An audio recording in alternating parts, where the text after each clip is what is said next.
नमस्कार, स्वागत है। हर हर महादेव, जय श्री कृष्णा, राधे राधे। दोस्तों, हमें मालूम है कि हमारे एक एक शब्द पर यकीन करना थोड़ा कठिन होगा, क्योंकि अचानक इतनी बड़ी खुशखबरी मिलना आसान नहीं होता। लेकिन हम आपसे कहेंगे कि भरोसा रखिए, जब गरीबी हमसे मुंह मोड़ लेती है तब सुख अपने आप हमारी ओर आ जाता है। और अब वही बदलाव आपके जीवन में उतरने वाला है।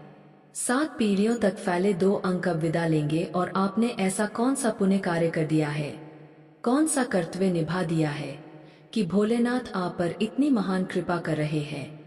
किसी ने सही ही कहा है कि ऊपर वाले को भी परिवार की तरह मानो। अपने दिल की हर बात उनसे कहो, अपनी परेशानी उनसे बांटो। वह कोई पराया नहीं बल्कि आपका अपना है। और जब हम अपने परिवार से मदद मांगते हैं तो वह मदद अवश्य मिलती है। उसी तरह जब हम ईश्वर से सच्चे मन से मांगते हैं तो वह जरूर सुनते हैं। चाहे थोड़ा विलंब हो, लेकिन वह कभी खाली नहीं लौटाते। आजकल हर काम में देर तो लगती ही है। जल्दबाजी से अक्सर नुकसान ही होता है, जबकि धैर्य रखने पर कुछ भी खोता नहीं बल्कि और अधिक मिलता है। इसीलिए हम आपसे बस इतना कहेंगे कि आने वाले 24 घंटे बेहद निर्णायक है। अगर कोई इंसान आपके परिवार से दूरी बना रहा है या आपसे जलन रखता है तो कृपया उन्हें मिठाई खिलाइए और बता दीजिए कि जब एक निर्धन इंसान सफलता हासिल करता है तो जलन तो सभी को होती है। और अगर आप यह वीडियो अभी देख रहे हैं और आपकी जिंदगी में कई उलझने हैं तो मान लीजिए वह उलझन अब सुलझ चुकी है और वह कीमती चीज जो आपको मिलनी थी अब आपकी हो चुकी है। हर व्यक्ति का जीवन जीने का रंग अलग होता है। कोई पैसा कमाने के लिए संघर्ष करता है तो कोई अपने सपने पूरे करने के लिए। लेकिन जिसके पास पहले से अधिक संपत्ति है वह पहले से ही मोह में फंस चुका होता है। दौलत में लिप्त वही कहलाता है जो अपनी परंपराएं और संस्कार भूल जाए। जब तरक्की पाने के बाद किसी के व्यवहार में बदलाव आ जाए और जो पहले विनम्र था वह धन के घमंड में चूर हो जाए तो लोग उसे घमंडी ही कहते हैं। लेकिन हम आपको यही समझाना चाहते हैं कि चाहे ईश्वर आपको कितनी भी शक्तियां दे दे, कभी किसी को छोटा मत समझना। जैसे बुरे वक्त में आपके पास अच्छे संस्कार थे वैसा ही आचरण अच्छे वक्त में भी बनाए रखना। धन प्राप्त होने पर अपना स्वभाव मत बदलना, वरना फिर वहीं लौट जाना पड़ेगा जहां से निकलने में आपने कष्ट उठाए हैं। हमें पता है कि कुछ लोगों के मन में यह सवाल जरूर आया होगा कि अगले 24 घंटे में ऐसी कौन सी ग्रह दशा बनी है जिससे हमें इतनी बड़ी विरासत मिलने वाली है, और क्या यह वास्तव में सच है। तो मैं कहता हूँ हाँ दोस्तों, यह पूर्णतः सत्य घटना है। यह मिलना तय है।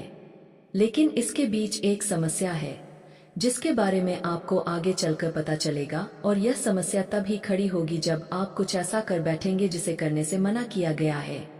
इसीलिए अब से कोई ऐसा कार्य मत करिए जिससे आपकी खुशी आपसे ही दूर हो जाए। वैसे चिंता की कोई बात नहीं है। मैं अपनी ओर से पूरी कोशिश करूंगा कि आपको वह सारी जानकारी दी जाए जो आपकी कुंडली में हमें मिली है, और हम कुछ विशेष विषयों पर भी चर्चा करेंगे जो बातें अब तक आपने शायद ही सुनी हो, लेकिन उन्हें जानने के लिए आप सभी बेसब्र जरूर हो चुके होंगे।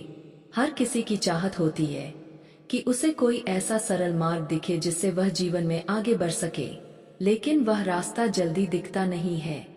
पर घबराइए नहीं, हमारे भोलेनाथ जी अब आपको वह मार्ग दिखाने जा रहे हैं। लेकिन उससे पहले आइए एक महत्वपूर्ण ज्ञान को सुनते हैं। दोस्तों, गीता में यह बताया गया है कि कर्म वही फसल है जिसे मनुष्य को हर परिस्थिति में काटना ही होता है। इसलिए सदा उत्तम बीज बोइए ताकि फसल भी श्रेष्ठ हो। अपने मन, वचन और आचरण को स्वच्छ बनाए रखिए। दिखावा करके आप लोगों को तो खुश कर सकते हैं मगर ईश्वर को नहीं। इस समय केवल आपके अच्छे कर्म, आपका व्यवहार और आपकी नियत ही प्रभु को प्रसन्न करते हैं। आपको अपने कर्मों पर अधिकार है लेकिन उनके परिणामों पर नहीं। इसीलिए कर्म करते समय फल की चिंता मत कीजिए। तुम्हारा अधिकार केवल कर्तव्य निर्वहन पर है, न कि उसके फल पर, और तुम कर्म के परिणाम के कारण भी मत बनो। साथ ही निष्क्रियता में भी आसक्त ना हो। समय कभी एक स्थान पर ठहरता नहीं है। अगर आज तुम कठिन समय से गुजर रहे हो तो यह ना भूलो कि बेहतर समय भी जरूर आएगा। बस कर्म के रास्ते पर अडिग रहो।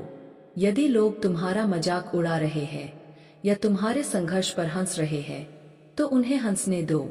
दूसरों की बातें ज्यादा महत्व नहीं रखती।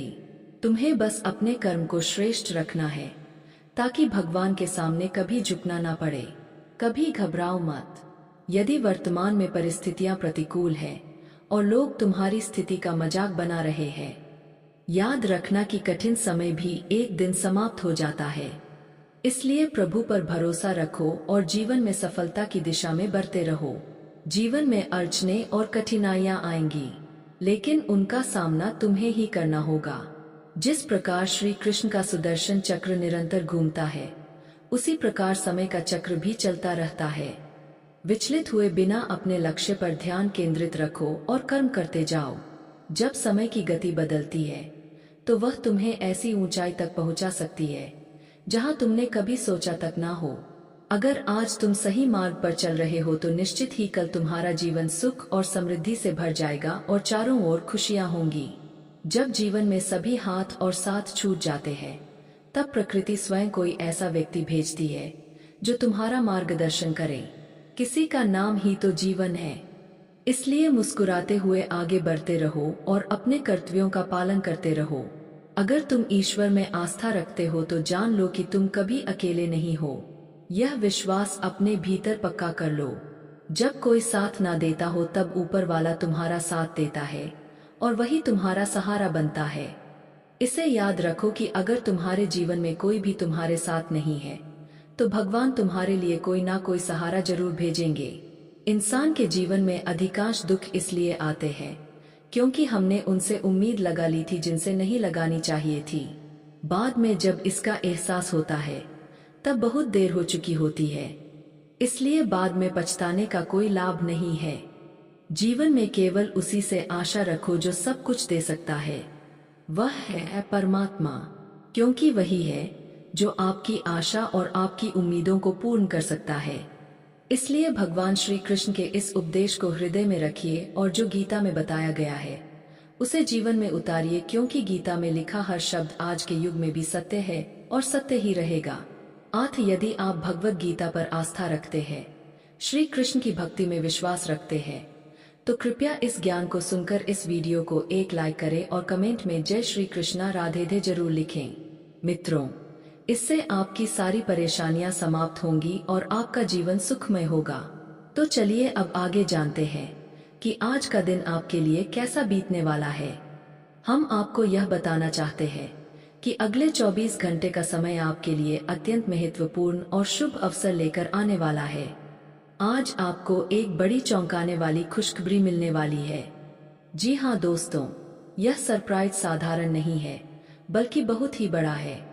हम आपको यह सूचना देना चाहते हैं कि आज आपके पूर्वजों की संपत्ति आपको प्राप्त होने वाली है। वह भूमि जो कभी आपका हक थी, लेकिन वर्षों पहले किसी ने आपसे छीन लिया था, आज वह पुनः आपको मिलने वाली है। आपने बिल्कुल सही सुना।